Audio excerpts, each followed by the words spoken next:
ಅದು ವಿಶೇಷವಾಗಿ ಅಲ್ಪಸಂಖ್ಯಾತರಿಗೆ ಸುಮಾರು 25ಕ್ಕಿಂತ ಜಾಸ್ತಿ ಕ್ಯಾಬಿನೆಟ್ ರ್ಯಾಂಕ್ ಚೇರ್ಮನ್ಗಳು ಕೊಟ್ಟಿದ್ದಾರೆ. ಈ ಸಲ ಮೊದಲ ಬಾರಿ ಸ್ಪೀಕರ್ ಅನ್ನ ಸನ್ಮಾನ್ಯ ಖಾದರ್ ಅವರು ಇದ್ದಾರೆ. ಮಂತ್ರಿಗಳಾಗಿ ಜಮೀರ್ ಅವರು, ರಹೀಂ ಖಾನ್ ಅವರು ಇದ್ದಾರೆ. ನನ್ನ ಗವರ್ಮೆಂಟ್ ಚೀಫ್ ಮಾಡಿದ್ದಾರೆ. ನಜೀರ್ ಅಹಮದ್ ಅವರಿಗೆ ಪೊಲಿಟಿಕಲ್ ಸೆಕ್ರೆಟರಿ ಮಾಡಿದ್ದಾರೆ. 25ಕ್ಕೆ ಜಾಸ್ತಿ ಜನಗಳು ಕ್ಯಾಬಿನೆಟ್ ರ್ಯಾಂಕ್ ಅನ್ನು ಕೊಟ್ಟು ಇನ್ನೇನು ಕೊಡ್ಬೇಕು? ಮುಸ್ಲಿಮರಿಗೆ ಕಾಂಗ್ರೆಸ್ ಕೊಟ್ಟಿದ್ದೇ ಹೆಚ್ಚು. ಇದು ಅತಿರೇಕವೋ ಅಹಂಕಾರವೋ?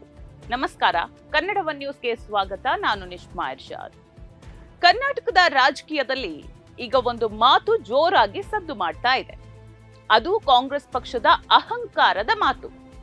ಮುಸ್ಲಿಮರಿಗೆ ನಾವು ಕೊಟ್ಟಿದ್ದೇ ಹೆಚ್ಚು ಅಂತ ಹೇಳೋ ಮೂಲಕ ಕೆಪಿಸಿಸಿ ಕಾರ್ಯಾಧ್ಯಕ್ಷ ಸಲೀಂ ಅಹ್ಮದ್ ಒಂದು ಇಡೀ ಸಮುದಾಯದ ಆತ್ಮಗೌರವಕ್ಕೆ ಧಕ್ಕೆ ತಂದಿದ್ದಾರೆ. ಸಲೀಂ ಅಹ್ಮದ್ ಅವರೇ, ಸ್ವಾತಂತ್ರ್ಯ ಬಂದಾಗಿನಿಂದ ಕಾಂಗ್ರೆಸ್ ಬೆನ್ನಿಗೆ ಬಂಡಿಯಂತೆ ನಿಂತ ಸಮುದಾಯಕ್ಕೆ ಇಂದು ನೀವು ನೀಡ್ತಾ ಇರೋ ಕೃತಜ್ಞತೆ ಇದೇನಾ? ನೀವು ಕೊಟ್ಟಿದ್ದ ಹೆಚ್ಚೋ ಅಥವಾ ಮಾಡಿದ್ದೇ ಅನ್ಯಾಯವೋ ಅನ್ನೋದನ್ನ ನಾನಿವತ್ತು ಎಳೆ ಎಳೆಯಾಗಿ ಬಿಚ್ಚಿಡ್ತೀನಿ. ನೀವು ಕೊಟ್ಟಿದ್ದೇವೆ ಅಂತ ಹೇಳ್ತಾ ಇರೋದು ಹಕ್ಕನ್ನೋ ಅಥವಾ ಭಿಕ್ಷೆಯನ್ನೋ ಅಂತ ಆಮೇಲೆ ನೀವು ಉತ್ತರ ನೀಡಬೇಕಾಗತ್ತೆ. ಸಲೀಂ ಅಹ್ಮದ್ ಅವರೇ, ಮೊದಲು ನಿಮ್ಮ ಈ ಕೊಟ್ಟಿದ್ದೇ ಹೆಚ್ಚು ಎಂಬ ಹಾಸ್ಯಾಸ್ಪದ ವಾದದ ಅಸಲಿ ಬಣ್ಣ ಬಯಲು ಮಾಡ್ತೀನಿ, ಕೇಳಿ. ಯಾವುದೇ ಪ್ರಜಾಪ್ರಭುತ್ವ ವ್ಯವಸ್ಥೆಯಲ್ಲಿ ಅಧಿಕಾರ ಮತ್ತು ಪ್ರಾತಿನಿಧ್ಯ ಅನ್ನೋದು ಜನಸಂಖ್ಯೆಯ ಆಧಾರದ ಮೇಲೆ ನಿರ್ಧಾರವಾಗಬೇಕು.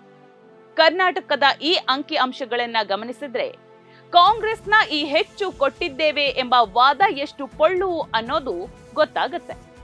ನೋಡಿ, 2011ರ ಜನಗಣತಿಯ ಪ್ರಕಾರ ಕರ್ನಾಟಕದಲ್ಲಿ 12.92% ಮುಸ್ಲಿಂ ಸಮುದಾಯಕ್ಕೆ ಕನಿಷ್ಠ 29ರಿಂದ 30 ಶಾಸಕ ಸ್ಥಾನಗಳು ಸಿಗಬೇಕಿತ್ತು. ಆದ್ರೆ ವಾಸ್ತವದಲ್ಲಿ ವಿಧಾನಸಭೆಯಲ್ಲಿರೋದು ಕೇವಲ 9 ಮಂದಿ ಮಾತ್ರ. ಅಂದ್ರೆ ಸಿಗಬೇಕಾದ ಪ್ರಾತಿನಿಧ್ಯದ ಕಾಲು ಭಾಗವನ್ನು ನೀಡದೆ ಅದನ್ನೇ ದೊಡ್ಡ ಉಪಕಾರ ಎಂಬಂತೆ ಬಿಂಬಿಸುತ್ತಿದ್ದಾರೆ.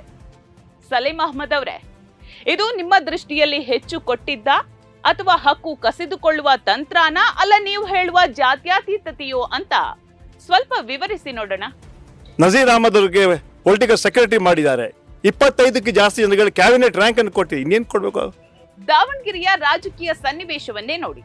ಮುಸ್ಲಿಂ ಮತದಾರರು ನಿರ್ಣಾಯಕವಾಗಿರುವ ಈ ಕ್ಷೇತ್ರದಲ್ಲಿ ಒಬ್ಬ ಸಮುದಾಯದ ನಾಯಕನಿಗೆ ಟಿಕೆಟ್ ನೀಡಿ ಬೆಳೆಸೋ ಬದಲು ಕಾಂಗ್ರೆಸ್ ಹೈಕಮಾಂಡ್ ಕೇವಲ ಒಂದು ಪ್ರಭಾವಿ ಕುಟುಂಬದ ಹಿತಾಸಕ್ತಿಗೆ ಮಣೆ ಹಾಕಿದೆ. ಮುಸ್ಲಿಂ ನಾಯಕರು ಕೇವಲ ಚುನಾವಣೆಯ ಸಮಯದಲ್ಲಿ ಬಾವುಟ ಹಿಡಿಯಲು ಮತ್ತು ಪ್ರಭಾವಿಗಳ ಗೆಲುವಿಗೆ ಬೆವರು ಸುರಿಸಲು ಮಾತ್ರ ಸೀಮಿತವಾಗಬೇಕಾ? ಇದು ನಿಮ್ಮ ನ್ಯಾಯನಾ? ಅಧಿಕಾರ ಮತ್ತು ಟಿಕೆಟ್ ಹಂಚಿಕೆಯ ವಿಷಯ ಬಂದಾಗ ಕೊಟ್ಟಿದ್ದೇ ಹೆಚ್ಚು ಎಂಬ ಉಡಾಫಿಯ ಉತ್ತರ ನೀಡೋದು ನಿಮ್ಮ ಪಕ್ಷದ ದ್ವಂದ್ವ ನೀತಿಯನ್ನ ಎತ್ತಿ ತೋರಿಸ್ತದೆ. ನೆನಪಿಡಿ ಸಲೀಂ ಅಹ್ಮದ್ ಅವರೇ, ಪ್ರಾತಿನಿಧ್ಯ ಅನ್ನೋದು ಯಾರೂ ನೀಡೋ ಭಿಕ್ಷೆ ಅಲ್ಲ, ಅದು ಸಂವಿಧಾನ ನೀಡಿದ ಹಕ್ಕು. ಚುನಾವಣೆ ಸಮಯದಲ್ಲಿ ಬಿಜೆಪಿಯನ್ನ ಸೋಲಿಸಲು ನಮ್ಗೆ ಮತ ಹಾಕಿ ಅಂತ ಭಾವನಾತ್ಮಕವಾಗಿ ಬ್ಲಾಕ್ ಮೇಲ್ ಮಾಡೋ ಕಾಂಗ್ರೆಸ್ ಮುಸ್ಲಿಂ ಸಮುದಾಯವನ್ನ ಕೇವಲ ವೋಟ್ ಬ್ಯಾಂಕ್ ಆಗಿ ಬಳಸಿಕೊಳ್ತಿದೆ ಎಂಬ ವಿರೋಧಿಗಳ ವಾದಕ್ಕೆ ಈಗ ಸಲೀಂ ಅಹ್ಮದ್ ಅವರೇ ಪುಷ್ಟಿ ನೀಡಿದ್ದಾರೆ.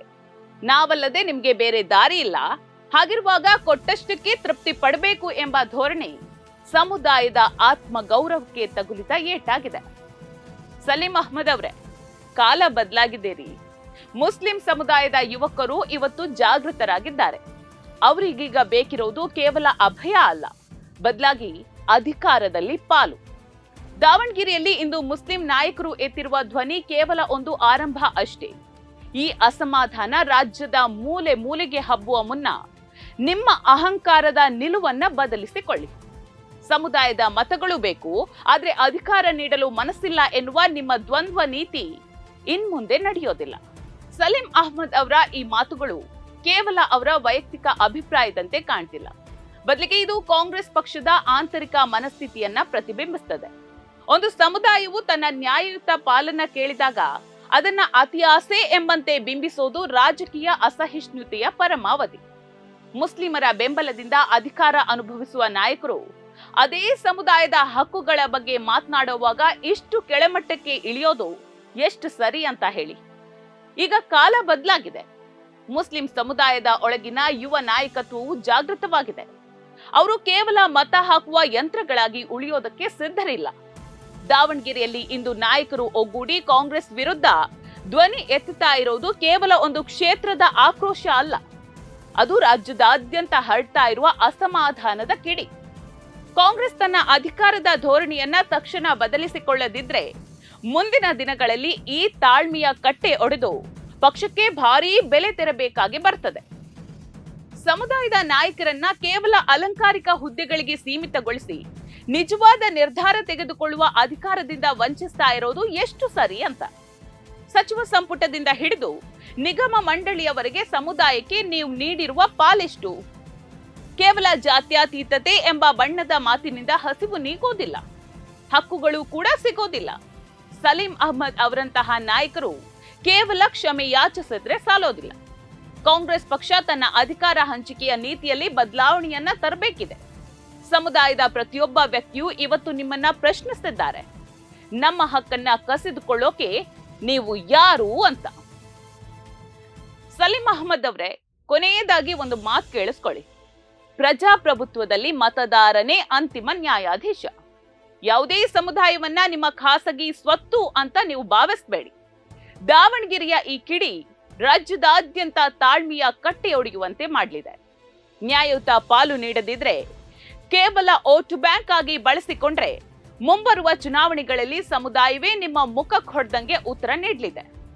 ಅಂದು ನಿಮ್ಮ ಈ ಕೊಟ್ಟಿದ್ದೇ ಹೆಚ್ಚು ಎಂಬ ಅಹಂಕಾರದ ಮಾತುಗಳಿಗೆ ಜನರು ತಕ್ಕ ಶಾಸ್ತಿ ಮಾಡಲಿದ್ದಾರೆ. ಎಚ್ಚರದಿಂದಿರಿ. ನೋಡ್ತಾ ಇರಿ ಸಮ ಸಮಾಜಕ್ಕಾಗಿ ಕನ್ನಡ ಒನ್ ನ್ಯೂಸ್. ನಮಸ್ಕಾರ.